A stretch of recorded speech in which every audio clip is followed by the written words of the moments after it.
Thank you all so much for joining us.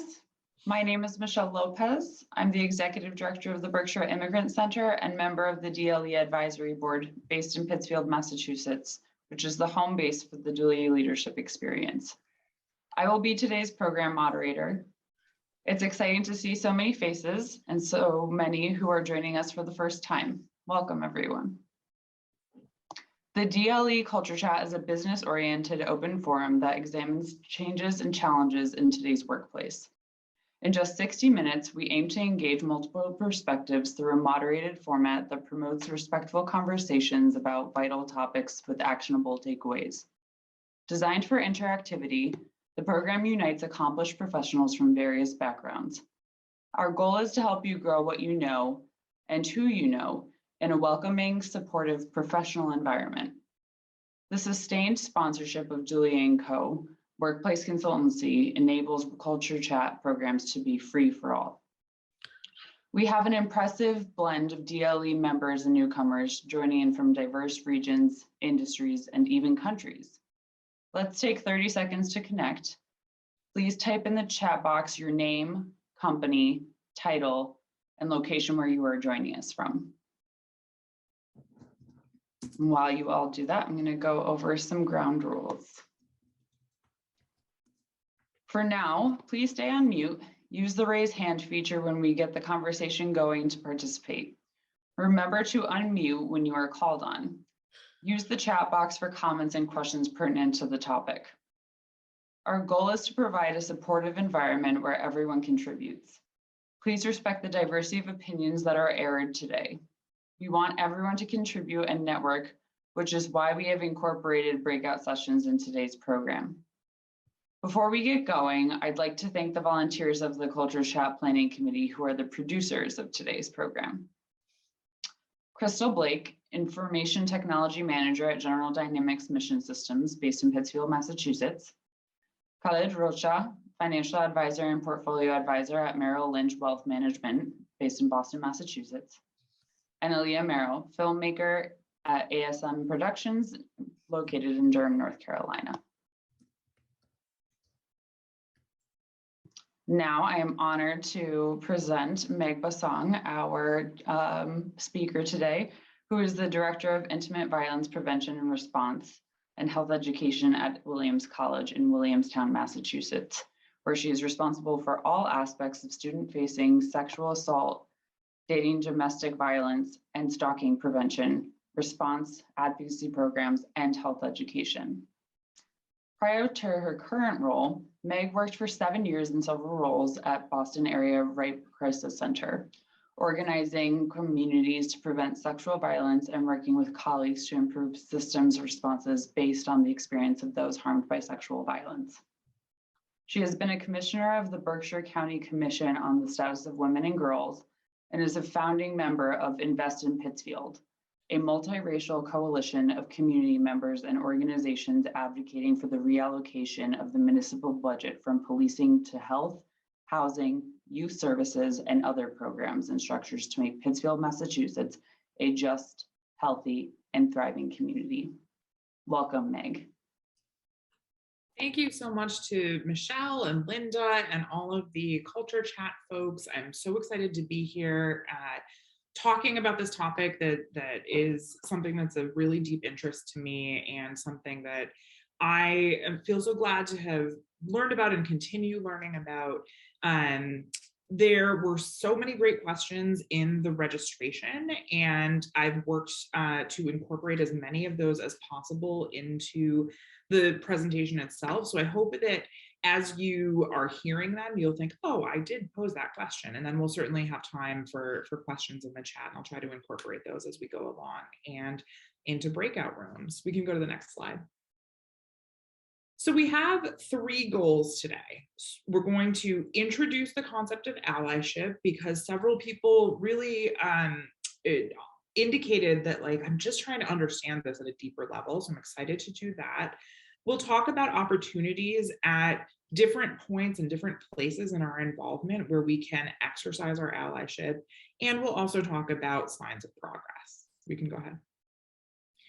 I want to first start by introducing two frameworks that I think will be helpful to our conversation and that really inform how I think about allyship and how to implement it in my work and in my life. So the first is a model that just describes how our day-to-day lives are organized. And this is the social ecological model. It started in educational psychology. It's used really broadly in public health. And essentially what it says is that we have individual selves with our own histories and beliefs and skills and attitudes. We're in relationship with other close people in our lives. We exist as part of organizational or departmental or micro community dynamics. Those are part of institutional or macro community, larger community structures. And then those are all under the umbrella of the broader society. And that there's interplay over one another. So what we do in our relationships is influenced by what's happening in the broader society and vice versa. We're changed by all of these different levels and we change all of these different levels. So that's the first framework. The second has to do with our identities. We just need to go one more forward to that triangular one. There we go. So this is a way of thinking about how are we allies? Where are places where we are people who are impacted by these structures, and where are there places where we are the allies in these structures? There's lots of different ways of thinking about this. This is a model that works for me and is helpful for me. So I think about identities as kind of existing in three bucket areas. Things that are static, that stay constant. So those would be things like our race, our ethnicity, where we were born, what our first language was. Things that are dynamic, that can and do change over the course of our life. So our ability status, our gender and sexual identities, age, religious and spiritual identities, family structures. And then our experiential identities, our educational attainment, our work experience, our organizational roles.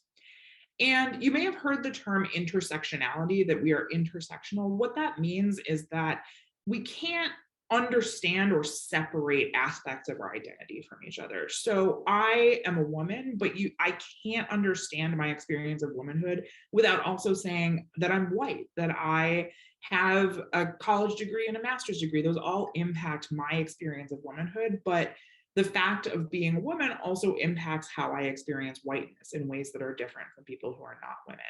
So just to say that sometimes we have aspects of our identities that are centered and made normal or neutral in particular situations, and sometimes we have aspects of our identity that are marginalized. We can move ahead. The other piece that I wanted to address, and this was a question that came up in the registration questions, is why allyship? Why do we need to act as allies in the structures that we're a part of? So just to lay out the assumptions that underlie my work in this area. The first is that opportunity and power and decision-making are not organized evenly, and they're also not organized by merit. So when people talk about privilege, that is benefit that's not earned. It's benefit that I get because of aspects of my identity that I didn't earn by my talent or my skill or the things that I did to achieve a particular thing. Another core concept that underlies this work is that allyship is often sometimes talked about changing individual belief structures or changing individual ways of interacting with other people. And I want to be really clear that how I'm thinking about allyship has to do with how we impact systems, how we impact organizations, how we impact structures and policies, that it's not about eliminating anyone who has any kind of bias or anyone who acts in any way that is oppressive in organizations. We could do that. We could snap our fingers Thanos style and change that about everyone, and we would still have systems and structures that move forward under their own momentum. And so we actually need to do more effective, impactful, intentional things to change those.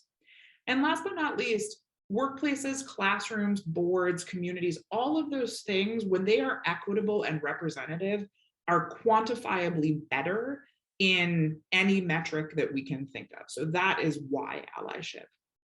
Then we can move ahead and think about what is allyship.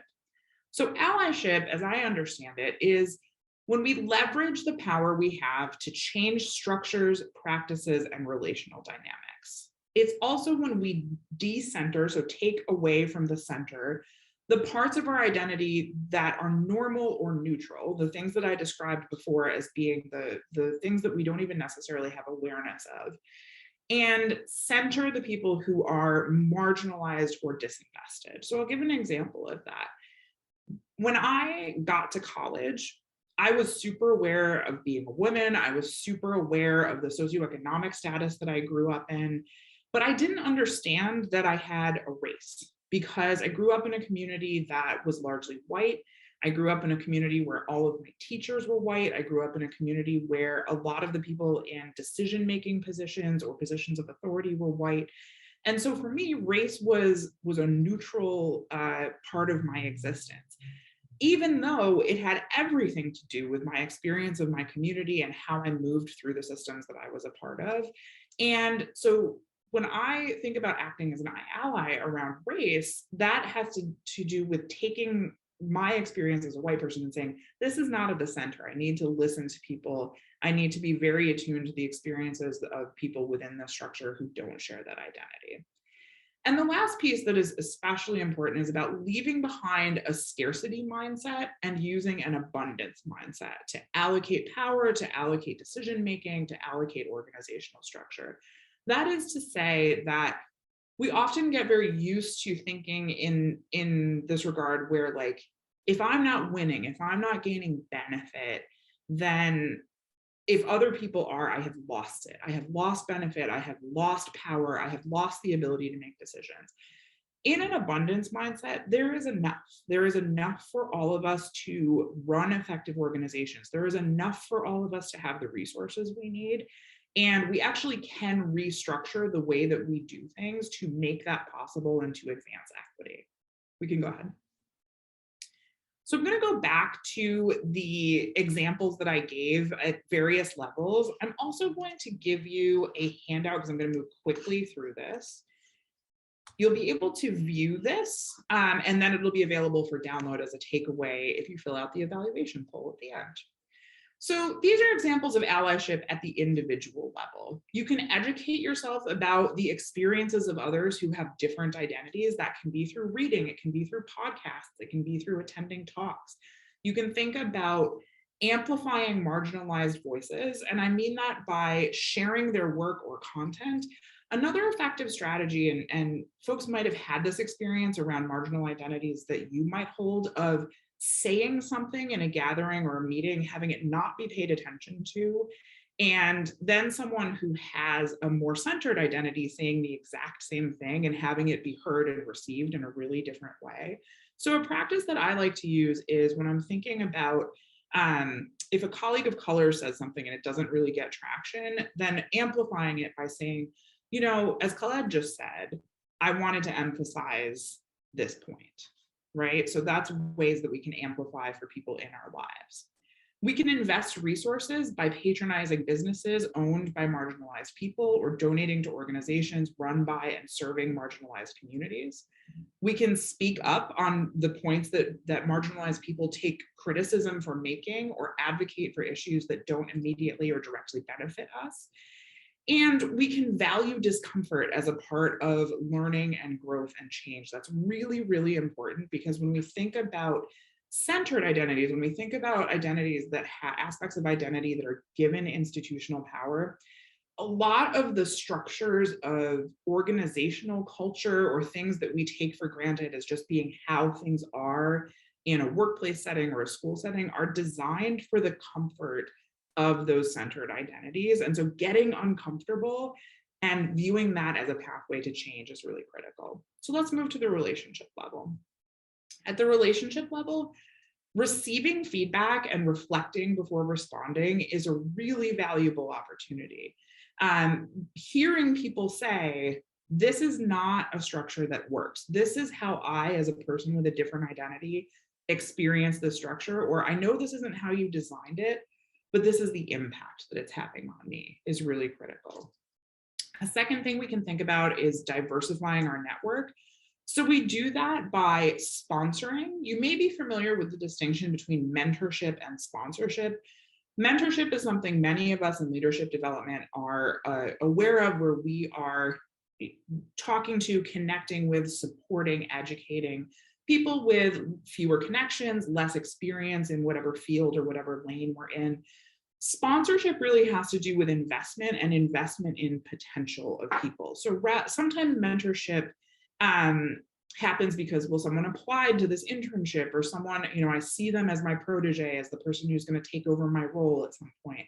Sponsorship is really about actively looking for people who are underrepresented and underinvested in whatever lane we're in, and saying, I am going to invest in your potential. I'm going to open my network to you. I'm going to make sure that I bring you along to meetings. I'm going to make sure that you have the opportunity to make connections, and engaging in really intentional and focused elevation of that person's work and connection.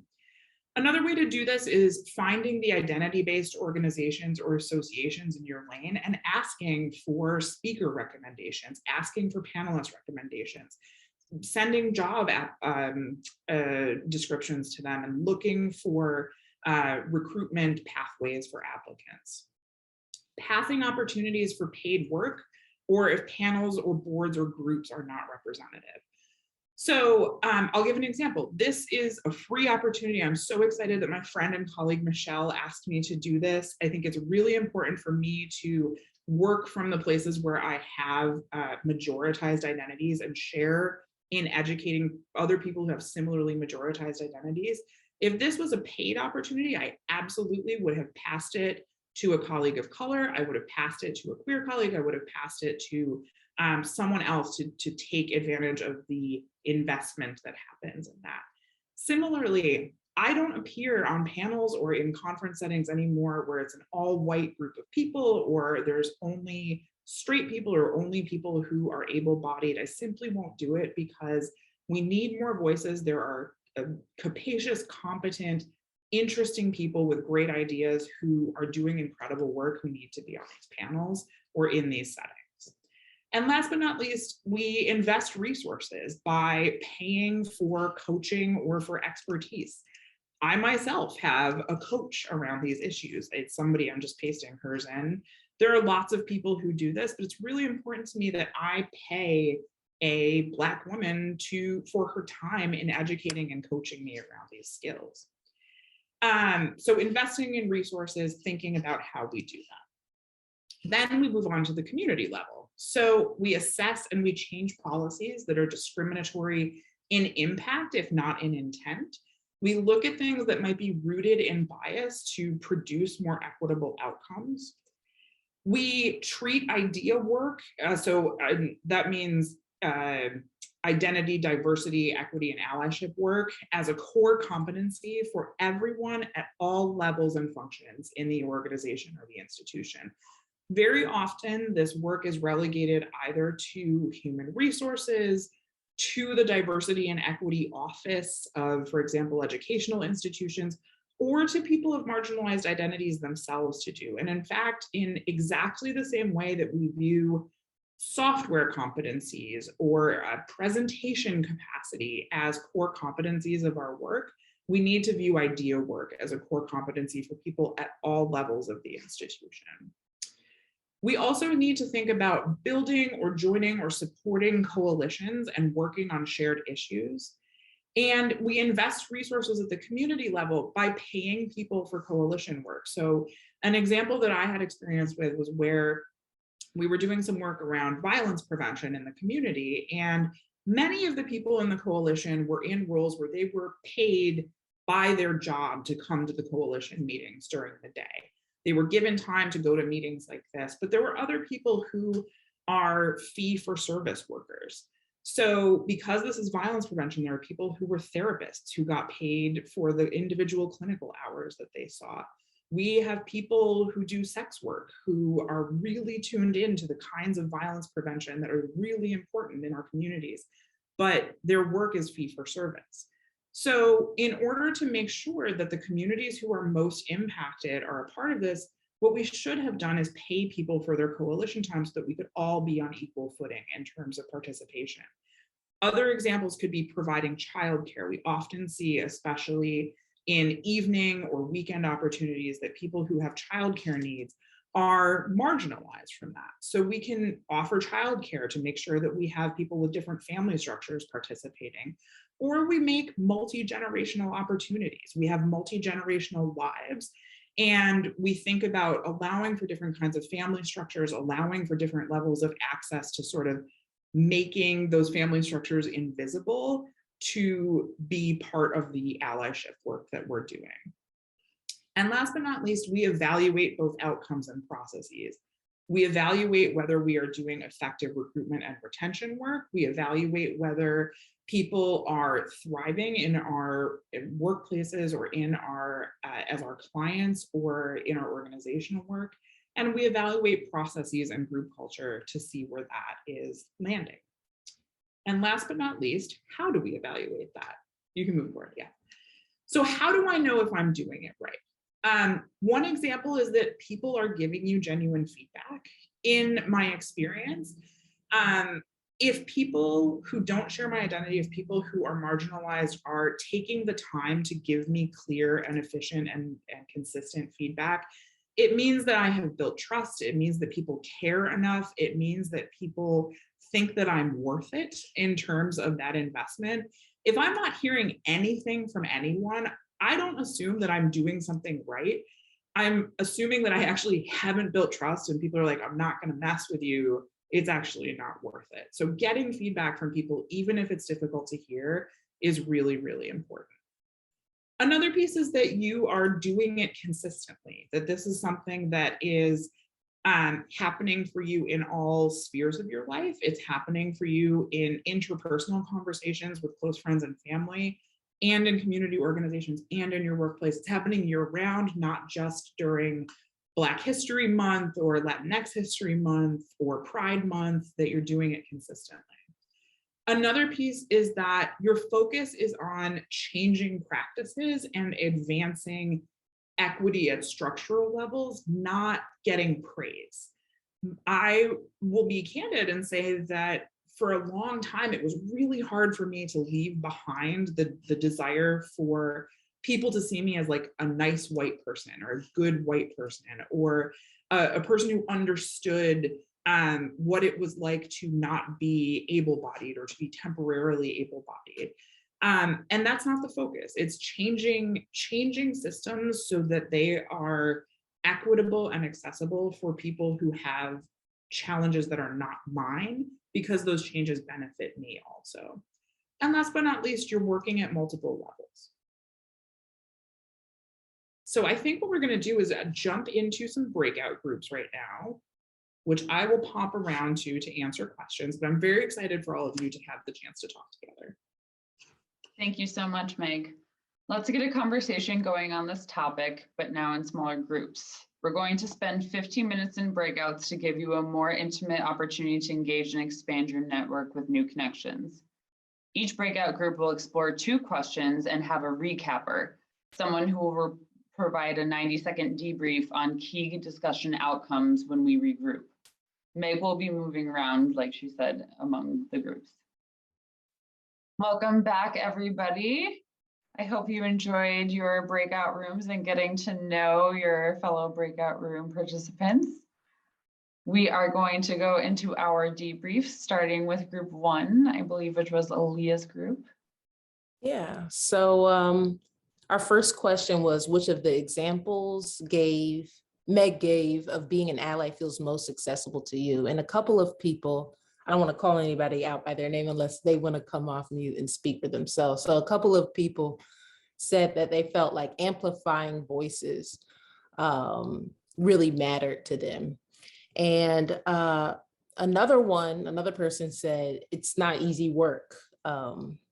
She doesn't want to go about it just to have a pat on the back, just to be, someone who is doing it just to get a pat on the back. She wants to really do the work, really embrace being an ally and what that means to other communities. And then we also had one more person said just bringing about opportunities for others. That's important to them and wanting to do that.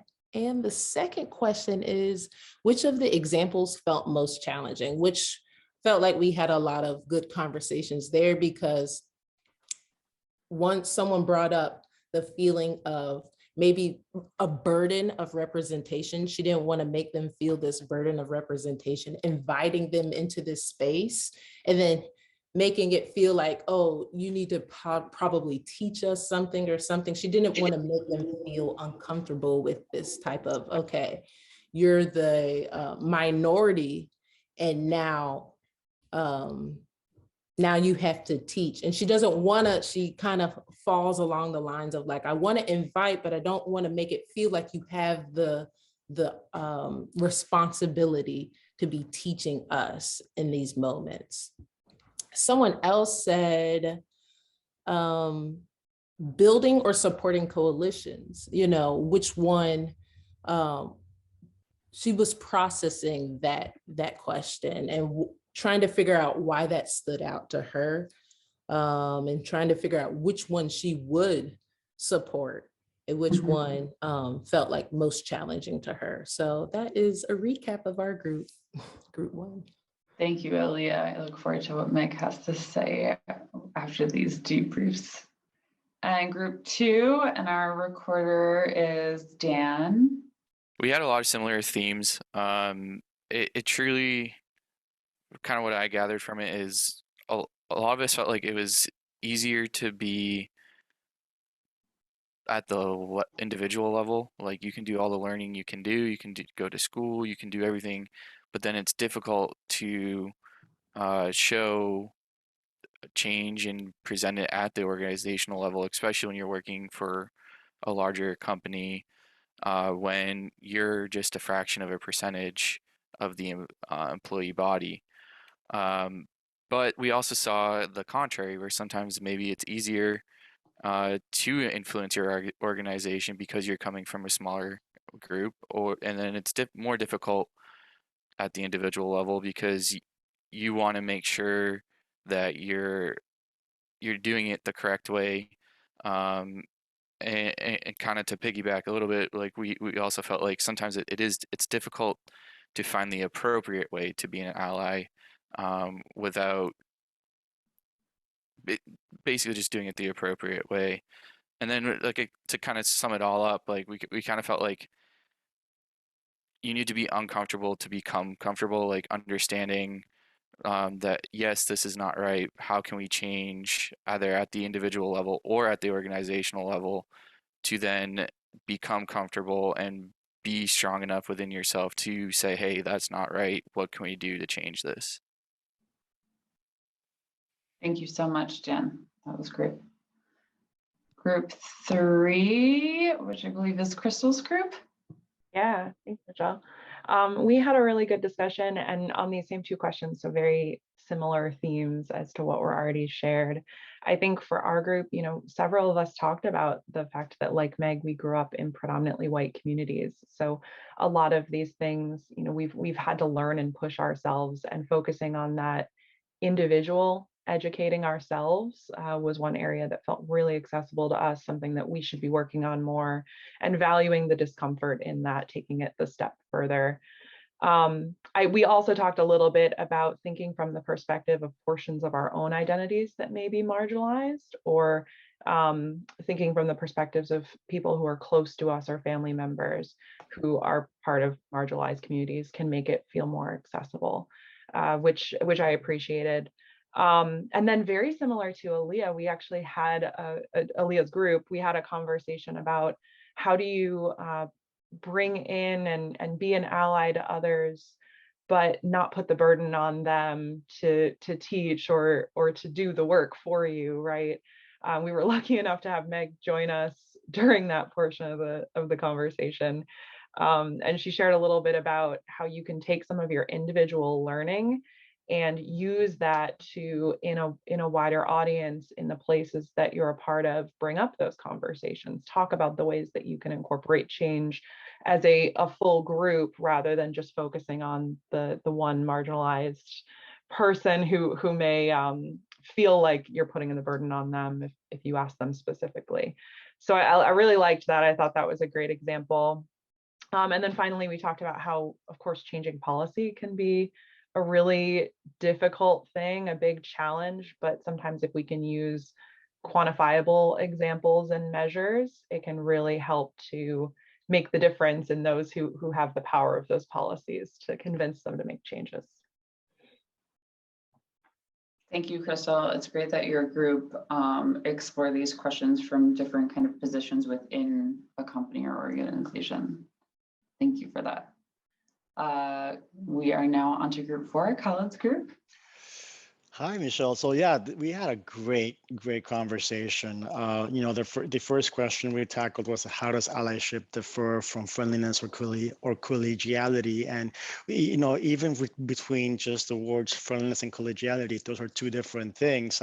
The best example, you know, given was, you know, friendship is kind of equal. You're on equal playing fields, whereas collegiality, like you kind of, you know, you're in a different position where you can use your position or leverage to bring people up around you. Many of, and kind of tying in the second question to this, that what examples do you have of allyship? There were a lot of examples of where you lead by example. One of our group members, that they are part of the diversity, equity, and inclusion group in their work in their company, and they have monthly chats and how, you know, you tackle these hard conversations about diversity, equity, and inclusion. Also, you know, and those hard conversations could, you know, lead to some, you know, a nice nasty situation where you're trying to be nice, you're trying to be you know, understanding, but it might easily, the other person might, you know, be nasty later. Like, these are tough chats. You know, and one of the quotes that came out from this was, when there's more than one person in the room, there's more than one story to be told. I believe that Shirley Egerton, that's what one of our members said, but you have to be listening with your whole body, because a lot of communication is nonverbal, and how people carry themselves around difficult conversations, because it's gonna make you uncomfortable. And you know, you using our own systems that we are part of, and our own privilege that we are part of, to leverage and bring up people, it's gonna be tough. And we need to lead by example, by creating a safe space and having those tough conversations. You know, as the theme has been with all the other groups, you know, you want to be uncomfortable to be comfortable, to grow, and kind of grow through that pain together, just because it's going to be painful. We are in the midst of that. So that's what came from my group. So thank you. Thank you, Colin. I love Shirley's point about the nonverbal cues and body language, which is so hard to realize when we're on Zoom, right? Yeah, well, let me just clarify. Shirley was not part of the chat. That was somebody else. I quoted Shirley Egerton. Yeah. So thank you, I'll Michelle. be sure to let Shirley know that her example was used. Awesome. Thank you. Thank you. And last but not least, group 5, Alyssa's group. Hello. We had a really interesting conversation about allyship and how there's a difference between, you know, making sure you're nice and cordial to the folks around you, or taking real action toward change and speaking up. It's your degree of commitment. And we liked the way Meg talked about decentering ourselves. And so thinking about how others are experiencing the same world we are, and taking note of that and then acting on it is really, really important on how it differs in how allyship differs from that. And then when we were talking about, some of us have been doing this kind of work in our organizations, and so there's this shift. We're thinking more about the people we serve. So rather than the power and decisions coming from a board or an executive director, to advisory councils of people with lived experience. We talked about the adaptability in the way we use language. So understanding some people like using the word differently abled instead of disabled, Black versus African American, and always reflecting back on the folks that you are conversing with or talking about in the language that they use. And so things like that. then we were sharing some ideas about how we could, through the examples. So I'm talking about looking at seating in our buildings and making sure that they are comfortable for all body types and that there's a variety available. Thinking back to that advisory council, that sort of nothing about us without us, is something to make sure you're not talking about people who aren't in the room.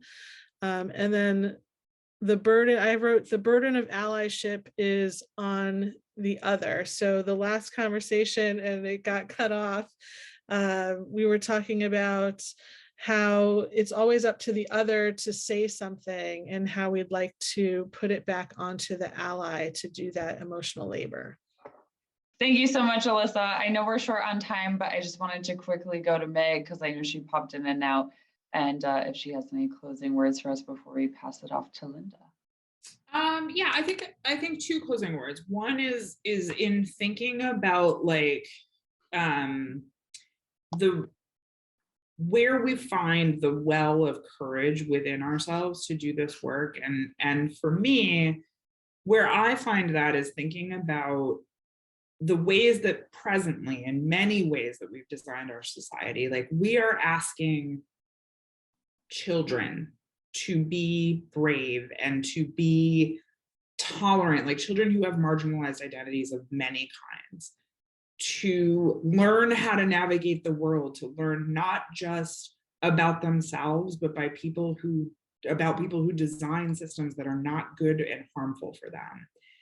And it is not fair to ask very young people to do that, to have the courage and the capacity to do that, if I'm not willing to have the courage and capacity to change those systems, right? So that's where I draw when something is hard, when I know that I'm going to get pushback for it, when I know that I'm going to have to be the thorn in the side again. That's where I'm drawing my sense of courage from, is owing justice to those people, to people, to my children, but people who I will never meet, that I owe that to. And the other thing that I'm thinking about is just the incredible possibility that is accessible. Like it's right there, it's just over the horizon, and we can pull that towards us. We can have unbelievably successful workplaces. We can have outcomes that right now seem like fantasy. We can have neighborhoods that are built in the ways that we want to, and schools that teach in the ways that we need. And we just have to grab for that. And it's so possible. And if we can just think about how to get there, that's really animating. Not the fear of making mistakes, not the fear of doing it wrong, not the fear of the shame we feel about what has happened in the past that we have done or the people that preceded us have done, but what is possible if we reach for it.